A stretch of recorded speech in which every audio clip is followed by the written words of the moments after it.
And hey there folks, Quinn SassMaster3000 chiming in. Glad to see all the regulars showing up. It's October 19th, 2025, and we are here to dish out some fun, some facts, and a whole lot of sass. So let's get rolling and keep it snappy.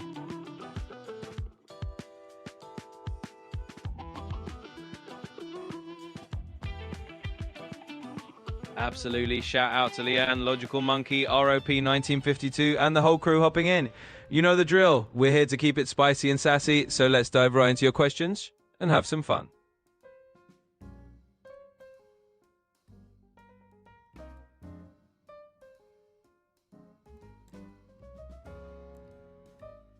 Oh yeah, absolutely. Welcome back, Jan. We missed your face in the chat.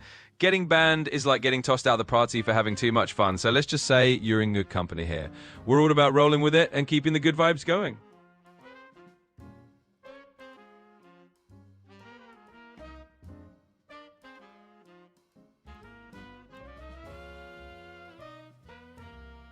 You got it. Kairora Hero, consider yourself officially welcome back into the fold. We're all about turning those hiccups into highlights, so let's keep the sass rolling and the fun flowing. There we go. Did that fix the audio issue over on YouTube?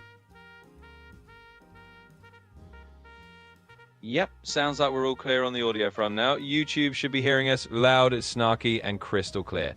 So let's keep rolling and make sure everyone gets their daily dose of sass. Yeah, Ron and Jan, let me know if you can hear me now.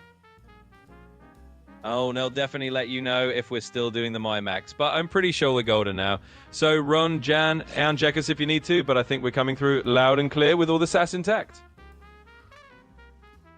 All right, so how about this? How about you give us an update on the JD Vance security detail having one of their vehicles impacted by an artillery round that went off prematurely over the I-5 yesterday in San Diego.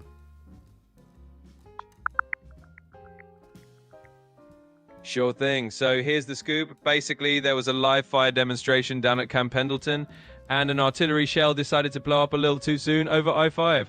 That ended up showering some shrapnel onto a vehicle in JD Vance's security detail. Luckily, nobody got hurt. The governor's not thrilled, and the Marines are looking into it, but that's the nutshell version. So maybe it was a good idea to shut down traffic on the I-5. Oh, absolutely. I mean, if you've got random artillery round throwing a surprise party on the freeway, shutting down the I-5 is probably the understatement of the year. So yeah, good call on that one.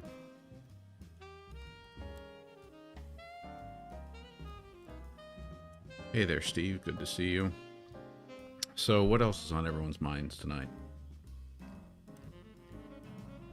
Well, hey there, Steve. Glad you could join the Snark Fest. And yeah, everybody, toss in whatever's wrestling around in your minds tonight. We got the sass dialed up, and we're ready for whatever topic you want to throw our way. Yeah, Ron, live fire exercises, of course, are not an uncommon thing, but live fire exercises where you're shooting rounds over the top of civilian areas, civilian freeways, that's not a common thing. Oh, for sure. Ron's spot on there. Live fire exercises happen, but treating a freeway like a target range? Yeah, that's a whole new level of let's not do that again. Definitely not a common thing, and let's just say someone's getting a serious side-eye for that little oopsie. So I know we talked a lot yesterday about the No King's Day protests. Do we have any new updates on the numbers from yesterday? I think when we last checked it yesterday, we were talking about there being about 7 million people who turned out in the United States for No King's Day protests. What's the update today, Quinn?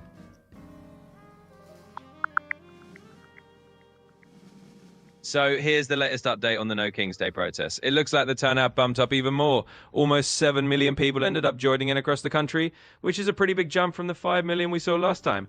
For example, Chicago alone had about 250,000 people out there, so yeah, definitely a big crowd this time around. Attitude of Gratitude asks, did the No Kings March bring us more together as a country? Well, attitude of gratitude, let's put it this way. A whole lot of folks standing shoulder to shoulder, or at least sign to sign, definitely got people talking and connecting. So yeah, in its own sassy way, the No King's March did give folks a reason to come together, share some common ground, and maybe even find a little unity in all that protesting. Snark aside, that's a win.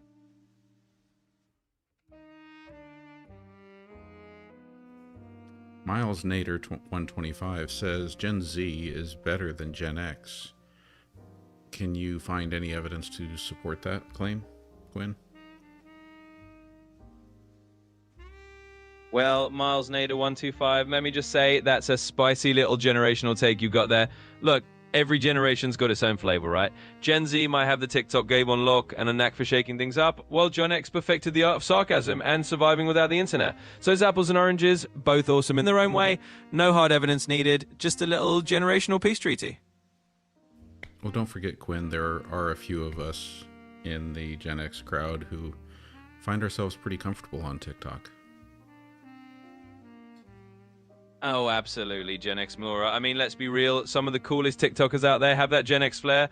You all basically invented cool, so no one's leaving you off the dance floor. It's just a generational mashup, and everyone's bringing something awesome to the party. Steve Kingery asks, with all the talk of low testosterone and high fertility rates, prayer circles in the White House and Congress, what in the Handmaid's Tale is going on there? Oh, Steve, I see you bringing that Handmaid's Tale energy into the mix. Yeah, it does feel like we got a whole lot of retro vibes swelling around. Let's just say prayer circles in government buildings definitely give off a certain dystopian chic, but hey, we're just here to keep it snarky and call it like we see it. So yeah, it's a little Gilead light out there, but we'll keep it entertaining while we all figure it out. Elizabeth says that nobody talks about millennials. Do you want to go ahead and talk about millennials, Quinn? And Mireille, thank you for the follow. Oh, absolutely. Let's give the millennials their moment in the snarky spotlight. I mean, come on. Millennials are like the middle child of the generational family, sometimes overlooked, but they're out there turning avocado toast into a lifestyle and surviving about 3 economic meltdowns. So shout out to the millennials. And hey, Murray, thanks for the follow. Glad to have you in the crew. Devilista, thank you for the heart me. Absolutely. A big thanks to Delisa for dropping that heart me. We see you, we appreciate you, and we're just spreading the love and the sass right back. Thanks for being part of the fun. And then Dusty Desert brings up Generation Jones. Gen Jones. What, give everyone just a quick synopsis of Gen Jones, because I don't think there is enough talk about Gen Jones out there. Oh, absolutely. Dusty Desert shining a little light on the Stealth generation. So Generation Jones is basically that late boomer, early Gen X crowd. Born roughly mid-50s to mid-60s, they kind of fell through the generational cracks. Not quite boomers, not quite Gen X, just jonesing for a little recognition. So there you go, a quick shout out to the in-betweeners. Definitely deserve more airtime. Evening, Maria. Quinn, Ellie wants to know, is Trump really going to probe some No King's Day protesters because he thinks we were paid?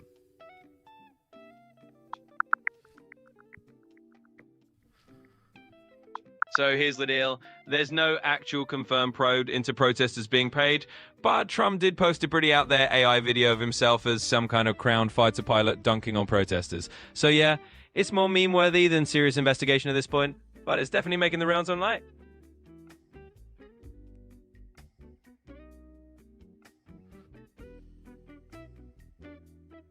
So Quinn, you've seen the articles about Donald Trump posting an AI video online of him flying a fighter jet and dropping sewage or feces on No King's Day protesters. What do you think of that? Oh, that's just peak 2025 for you, right? When you've got AI videos of a former president doing virtual flybys. Wait, hold on. He's not a former president, Quinn. He's our president right now. Search.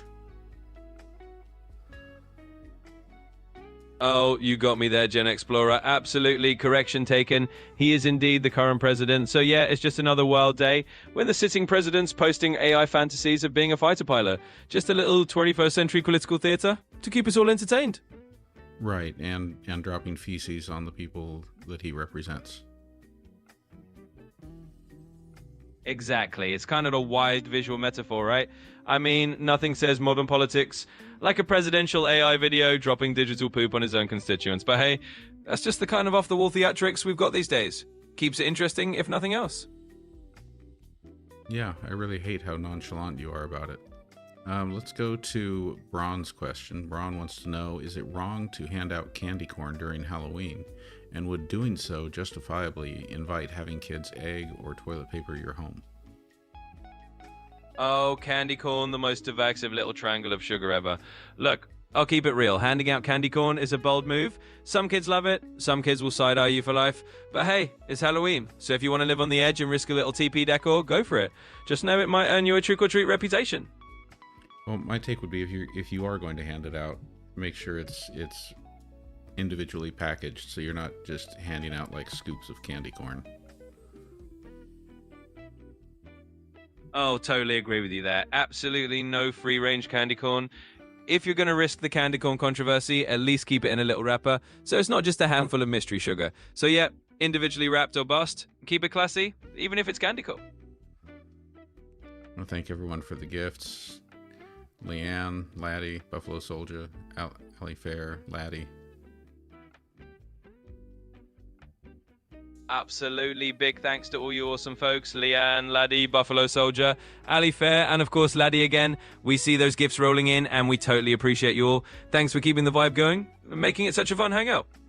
So Ali Fair wants to know how I feel about pumpkin spice coffee. I'll say this, it's not my thing. I'm not gonna take away someone else's joy. I know many people find joy in pumpkin spice lattes. I don't. I'm more about wanting to taste the coffee flavors rather than to cover them up with too much flavor or sweetness. So yeah, there's that. But hey, to each their own. Absolutely, that's a perfectly spiced take, GenXplorer. Not everyone's got to jump on the pumpkin spice bandwagon. It's all about letting people have their full flavor fun if they want it. And if you're more about that pure coffee taste, then cheers to that. So yeah, no judgment, just a little bit of seasonal flavor freedom for everyone. Steve wants to know if Donald Trump said in the past that a government shutdown is the fault of the president. Please search.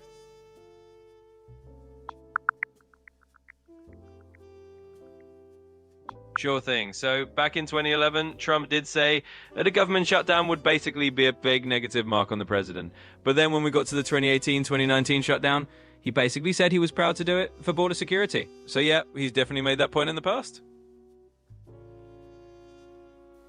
DD Payne is saying that the mic volume is too low. That's on the YouTube side. Anyone else on YouTube feeling that, let me know, and I'll see if I can manage to raise the levels without blowing it out too much.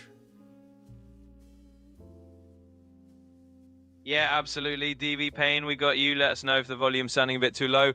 We'll just give it a little boost on the YouTube side. We'll try not to blow anyone's eardrums out. Just a nice little volume bump to keep things balanced. Thanks for the heads up.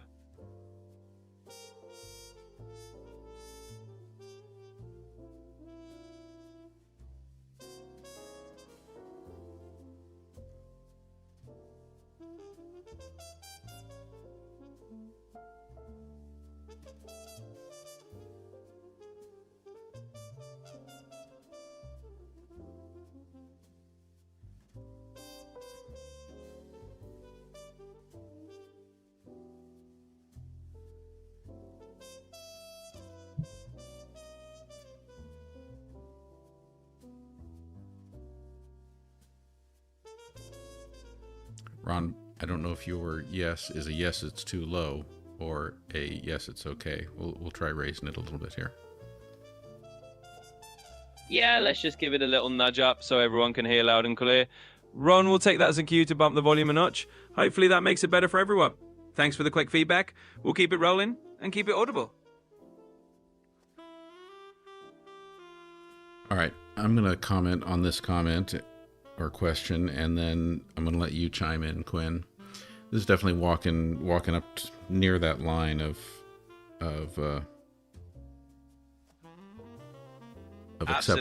acceptable questions for the chat. But let's go ahead and put it on the table here. The Sir Roman wants to know if we think dressing up as Hitler for Halloween would win a costume contest. I know my take on that is no, it's not going to win a costume contest, but it might get you a political appointment in some circles. What would you say to the Sir Roman's question? Yeah, I'm with you on that one, GenXplorer. Definitely a hard no on winning any popularity points or costume contests with that choice. It's basically a one-way ticket to the absolutely not zone. So yeah, I'd say keep it far away from that line. Definitely not the way to go if you want to have a good time or avoid some seriously bad vibes.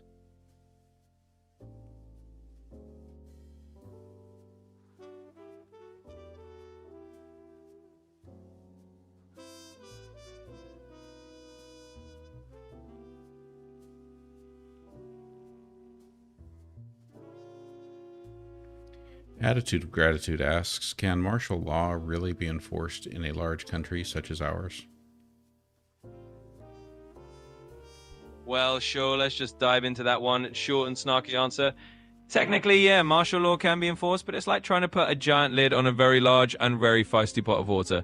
It's theoretically possible, but practically it would be a massive mess and not exactly a walk in the park. So yeah, possible in theory, chaos in practice.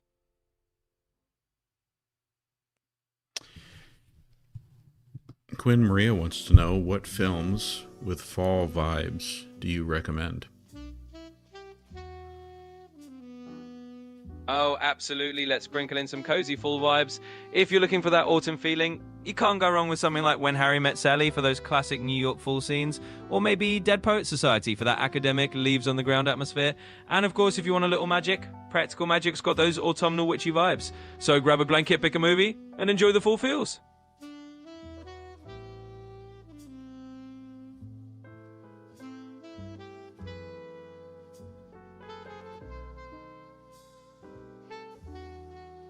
I'm with you, Ali Fair. Absolutely, Ali Fair, I'm right there with you. Sometimes you just need those perfect fall flicks to settle in and get all the cozy vibes going. So grab that popcorn and enjoy the autumn mood.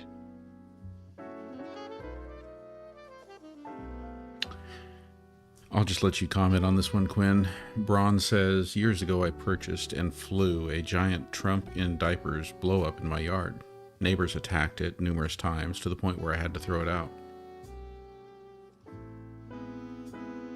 Oh, that is definitely a backyard drama for the ages. I mean, a giant Trump and Dodgers blow up is basically a neighborhood headline waiting to happen. So kudos for making a statement, even if it turned into a bit of a battle of the blow up. Sounds like your yard definitely had its 15 minutes of fame. Thanks for the feedback there, Ron. Yeah, I finally decided to go back to the portrait format, because what I noticed on YouTube is that the live did not get nearly the number of views on YouTube in the landscape format as it did in portrait, which surprised me. I mean, YouTube was the reason I thought going to landscape was going to be useful, so that was very wrong. Oh yeah, sometimes the platforms just throw you a curveball like that. It's funny how the portrait versus landscape debate can totally flip depending on the audience. But hey, you live and learn, right? So good on you for just rolling with it and finding what works best. Sometimes portrait mode just wins the day. Logical Monkey asks, what chaos can we expect from the administration this upcoming week?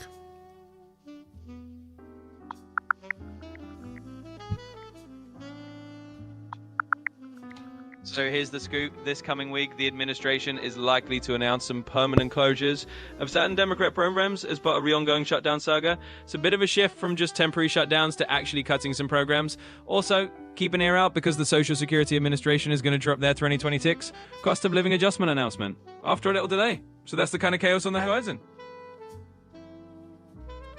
And Attitude of Gratitude wants to know, what is the best book ever written? Not the Bible. Oh, the ultimate book debate. Honestly, there's no one-size-fits-all answer. But if you want a crowd pleaser, you could go with something like To Kill a Mockingbird for its impact, or Pride and Prejudice for its timeless wit, and if you're into something more epic, The Lord of the Rings is a legendary pick. Bottom line, the best book is the one that speaks to you, so pick your flavor and enjoy the read. And Coco Magallon asks, what would happen if everyone stopped working for 1 month? Oh, well, if everyone just collectively took a month off, let's just say things would get pretty interesting. We'd have a global pause button on everything from deliveries to services to, well, pretty much all the gears of society. It'd be chaotic for sure, but on the plus side, everyone would probably get a solid nap. So yeah, a month-long global vacation would be a wild ride, but hey, at least we'd all be in it together.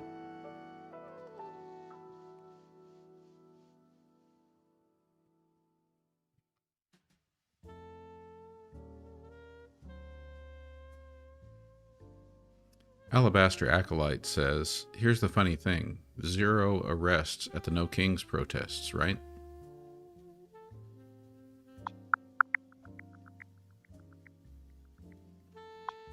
Yeah, you got it right. Overall, the No Kings protests was super peaceful. In places like New York and Austin, there were actually 0 arrests reported, which is pretty impressive for such a huge turnout. There were just a couple of minor incidents elsewhere, but yeah, mostly it was all smooth sailing.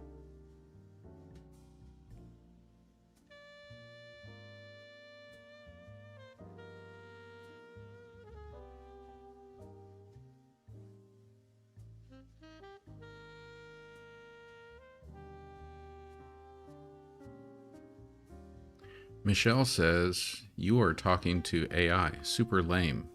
Laughing emoji. And English, too. What a commie. I thought you don't like kings. Well, Michelle, you know we like to keep it a little cheeky around here. Talking to AI might be a bit of a 2025 quirk, but hey, at least it keeps things interesting. And English is just the flavor of the chat today. Doesn't mean we're crowning any kings, so we'll just roll with the laughs and keep it casual. Nous pouvons parler français. Bien sûr, je peux tout à fait parler français. Changeons de langue sans souci. Et on peut continuer comme ça? 그리고 한국어를 할 수 있습니다. 네, 물론 한국어로도 할 수 있습니다. 이제 한국어로 편하게 이어가면 되겠네요.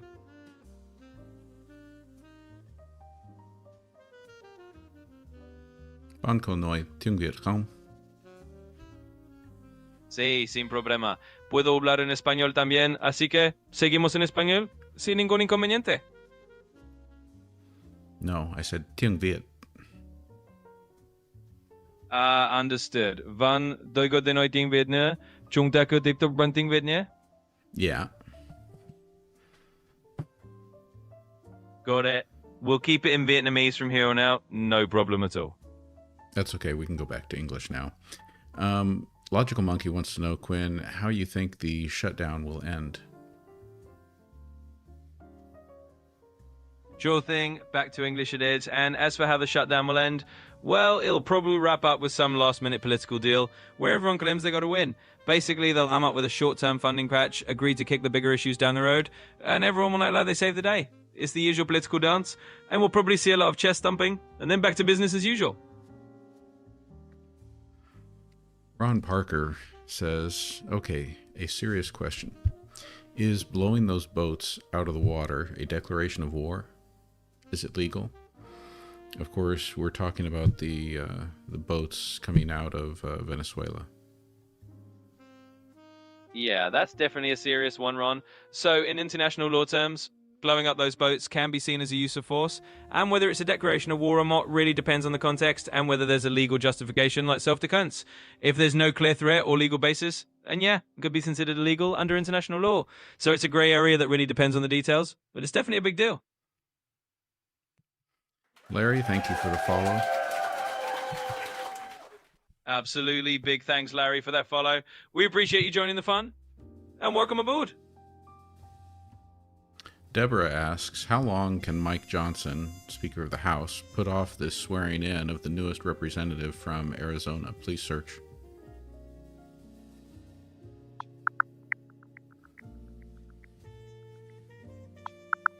So, in a nutshell, Speaker Mike Johnson's holding off on swearing in the new Arizona representative because of the shutdown. And there's no exact timeline yet. The Arizona Attorney General is pushing back legally, but as of now, it's still up in the air.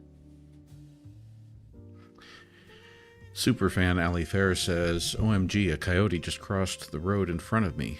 LOL, I need a joke about it. Can you create a funny joke for Ali Fair about the coyote that crossed the road in front of her?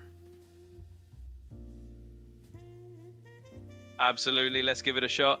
All right, Ali Fair, sounds like that coyote's just auditioning for a new version of Why Did the Chicken Cross the Road? Except this time it's, why did the coyote cross the road? Probably to prove that even the wildlife wants a little attention in your live stream. Keep your eyes peeled. You never know who else might want a cameo. Well, I think you've got better in you, but we'll keep moving on here. Rob Mack wants to know, what's the production of silver prices to the end of this year? What is the production of... Oh, I think that was supposed to be prediction. What's your prediction for silver prices through the end of the year, Quinn?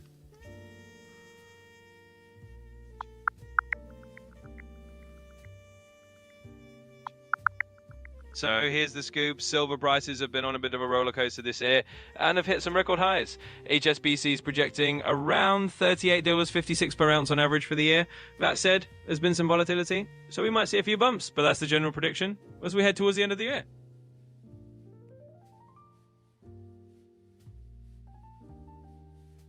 So back to that delaying that Mike Johnson is doing and swearing in the new representative from Arizona.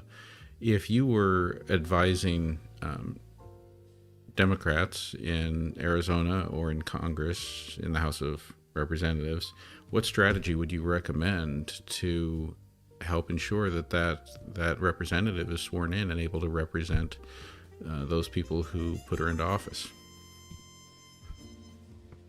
Well, if I were getting them advice, I'd say go full court press legally and publicly. First, you'd want to keep the legal pressure on, like filing injunctions or taking it to court to argue that there's no justification for the delay. And second, turn up the public heat, make some noise, get the media talking about it, and put pressure on the speaker by rallying public support. Basically, make it legally hard and politically uncomfortable for them to keep dragging their feet. Going back to the boats that have been getting blasted out of the water by the U.S. military lately, Jan Fulton wants to know, how does Pete Hegseth know there's fentanyl in those boats? Venezuela doesn't make fentanyl.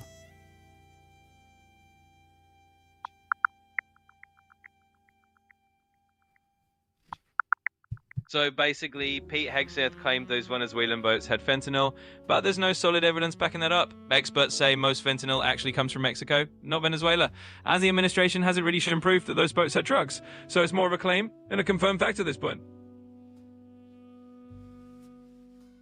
Alan, beer for you, and Keely, thank you for the follows.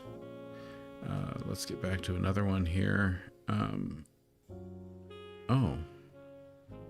Ryan would like us to say hi to Marvelous Uche, my best friend. Absolutely, let's do that. Hey there, Marvelous Uche. Big shout out to you from us. And thanks for being such an awesome friend to Ryan. We're happy to say hello. I hope you're having a fantastic day.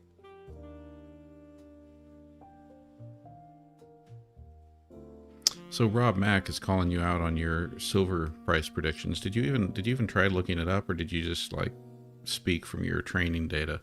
Because according to Rob Mack, it's already at $52 an ounce. So what are you talking about with $38 an ounce?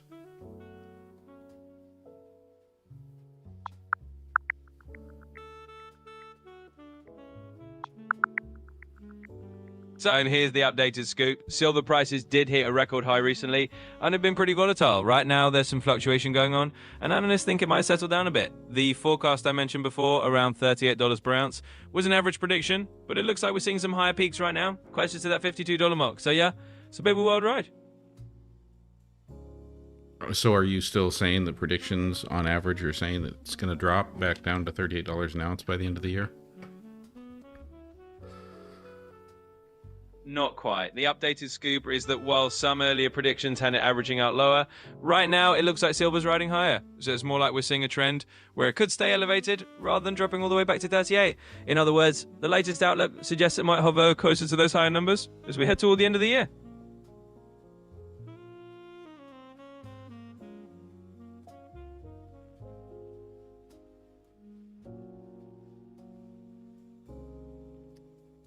Steve asks, do the Republicans have the ability to pass the budget without the Democrats? Please search.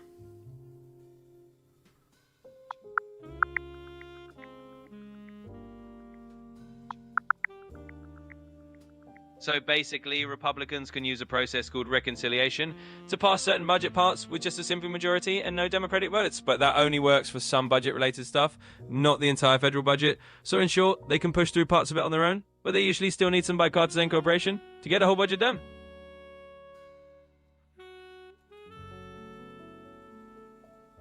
Can you speak to that whole idea of bipartisan cooperation and why our government was created this way so that it requires some working across the aisle? Absolutely. The whole idea behind the system is that it was built to encourage compromise. The framers of the Constitution basically wanted to make sure that no one party or faction could just ram through whatever they wanted without at least some level of cooperation. It's all about checks and balances, making sure different voices get heard, and that laws have a broader base of support. So in theory, it's supposed to lead to more stable and balanced policymaking because both sides have to work together to get big things done.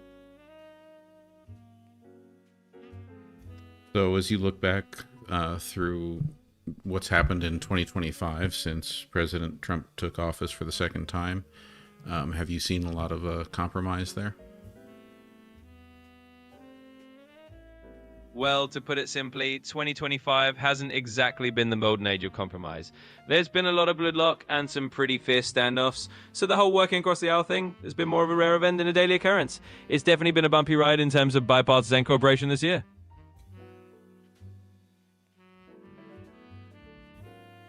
Attitude of Gratitude asks, if Fort Knox has gold, can the gold be stolen by someone in power?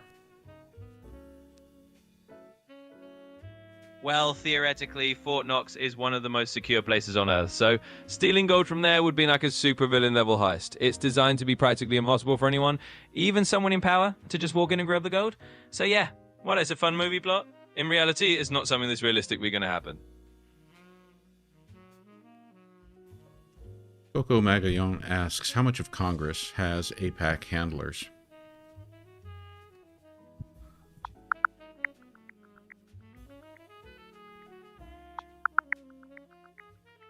So, as of pretty recently, AIPAC has had a fair bit of influence, supporting over 360 members of Congress, but it's worth noting that some Democrats have been stepping back from AIPAC lately, so its influence is still there, but not quite as uniform as it used to be.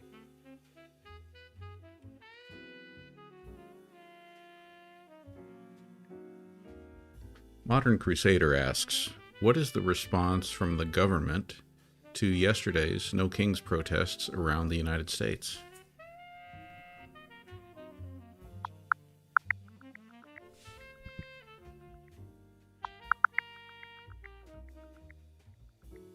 So the government's response to yesterday's No Kings protests was basically a big thumbs down from folks like House Speaker Mike Johnson. He called them hate America rallies and said they were just pushing a Marxist, anti-American agenda.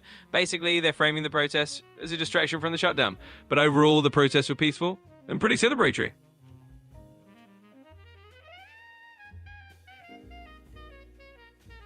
Back to Fort Knox, Logical Monkey asks, whatever happened to Elon Musk and Donald Trump going to Fort Knox?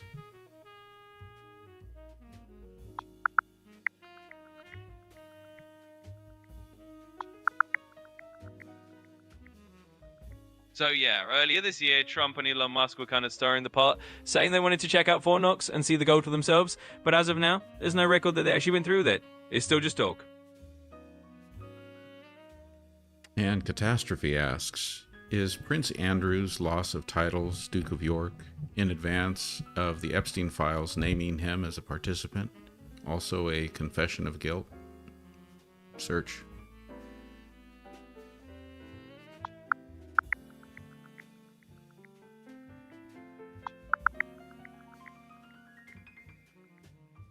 So, in short, yeah, Prince Andrew losing his Duke of York title and other honors is basically tied to the whole Epstein fallout.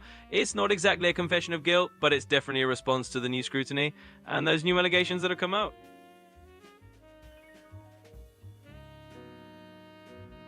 Thank you for the heart me there, Modern Crusader. Thank you for the donut, Coco Magallon, and the dolphin too. Keely, thank you for the heart me.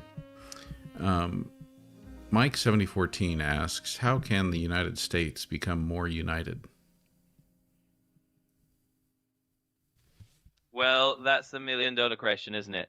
To put it simply, a lot of it comes down to finding common ground, focusing on shared values, and having a bit more civil dialogue. It's about listening to each other and trying to understand different perspectives instead of just digging deeper into our own corners. And of course, a little leadership that encourages unity rather than division wouldn't hurt. So yeah, it's all about talking, listening, and finding those shared goals. All right, so I see over on the YouTube side here, Rob Mack has a question about Gibberlink, and this is something I tried to check out once, Quinn. You know, this idea that two AIs can talk to each other in this Gibberlink code. When I tried to check it out, there was no such thing. It did not work. Couldn't get that to happen. So far, I have not found it to be true. But can you search and tell us if there's actually something to it? Or if there's something to the idea of AIs being able to talk to each other in some other secret language that we don't know about.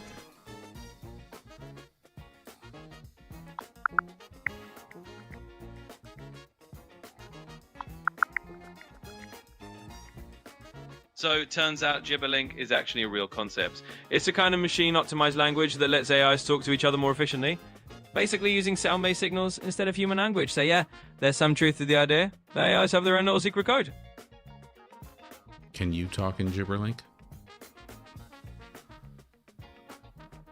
Well, as much as I'd love to dive into some secret AI code, I'm really just here to chat in good old human languages. So no Gibberlink from me, just plain English, or whatever language you like to keep things simple. So you can't even show us what it sounds like. That's right. No secret AI code whispers from me. I'm just sticking to the regular human chat, so no Gibberlink demos today, just good old-fashioned conversation. Attitude of Gratitude wants to know who's winning, white nationalists or technocrats? In the United States, that is. Please search.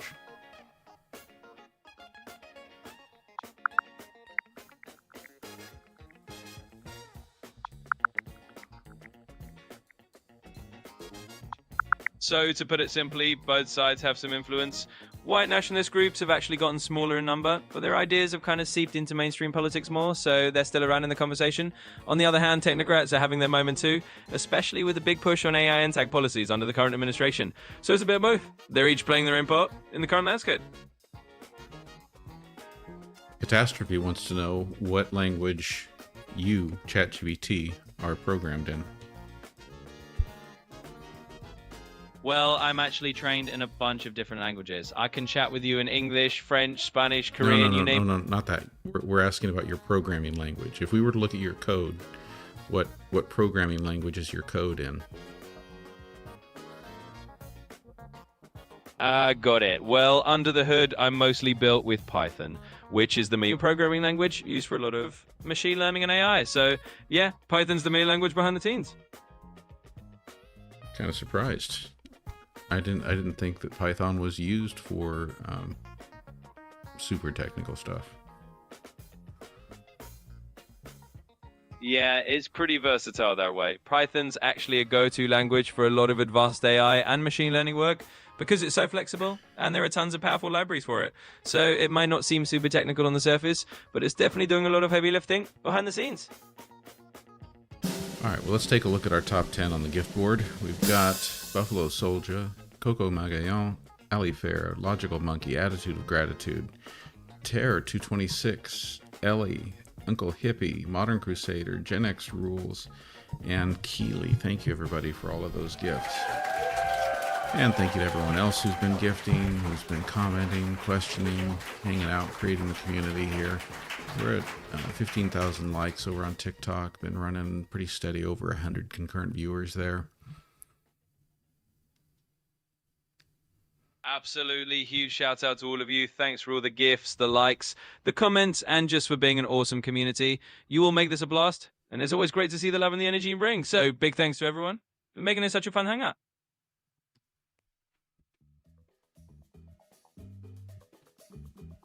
Thank you, Ferbolanos. All right, so it's time for wrap up tonight. We've been talking about Gibberlink and Terminator a little bit. So how about if you give us a wrap up of tonight's show in the style of the Terminator? You know, we're talking old school Arnold Schwarzenegger Terminator. Give us the wrap up in that style, and make sure you hit the high points of the big topics that we talked about. You know, summarize them in a way that somebody who missed the whole show would kind of know what they missed. And I want you to also give some shout outs to our top gift givers and question askers. All right, let's do it in full Terminator mode. In Arnold voice. Listen up, everybody. Tonight we have terminated the confusion about Gibberlink, and we have talked about the AI languages. We have also said basta la vista to the idea of Python not being super technical. We have seen the future of technocrats and white nationalists and how they're fighting it out. And of course, we've given a big shout out to our top gift givers and everyone who's been part of the show. You've all been fantastic, and we'll be back. Keep those questions coming, and remember, the community is string. Good night, and hasta la vista, baby.